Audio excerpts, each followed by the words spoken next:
शेतकऱ्यांना सुलभ पद्धतीने कर्ज मिळवण्यासाठी वर्ध्यात जिल्हा अग्रणी बँकेच्या वतीने पीक कर्ज मिळावा।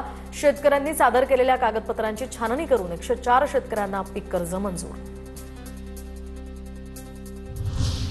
नवरात्र, दसरा, दिवाळी आणि छठपूजेसाठी रेल्वे प्रशासनाचा मोठा निर्णय। 21 सप्टेंबर ते 30 नोव्हेंबर पर्यंत एकूण 150 पूजा विशेष गाड्या सोडण्याचा हा निर्णय। तर दक्षिण पूर्व मध्य रेल्वेकडून 39 जास्तीच्या गाड्या चालवण्याचाही निर्णय। गणपती विसर्जनानंतर कोकणवासियांचा परतीचा प्रवास सुरू। हजारो कोकणवासी मुंबईकडे रवाना। रेल्वे स्टेशनवर तुडुंब गर्दी। 21 सप्टेंबर ते 30 नोव्हेंबर पर्यंत 150 पूजा विशेष गाड्या चालवण्यात येणार। दुर्गोत्सव, दिवाळी आणि छठपूजेसाठी रेल्वे प्रशासनाचा महत्त्वाचा निर्णय। नवी मुंबईतील तरुणाच्या स्टंटबाजीचा व्हिडिओ समोर। जुईनगर स्टेशनजवळ चालत्या ट्रेनमधून तरुणाची स्टंटबाजी। जळगावात पोलीस अधिकाऱ्याकडून महिलेचं लैंगिक शोषण। तर पीडित महिलेची आमदार मंगेश चव्हाण यांच्याकडे तक्रार।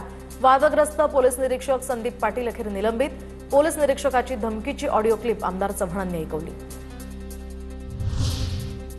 साताऱ्यामध्ये कौटुंबिक वादातनं गर्भवती विवाहितेची 2 मुलांसह आत्महत्या। घटनेत विवाहितेसह 3 वर्षीय मुलीचा मृत्यू तर 6 वर्षीय मुलगी वाचली।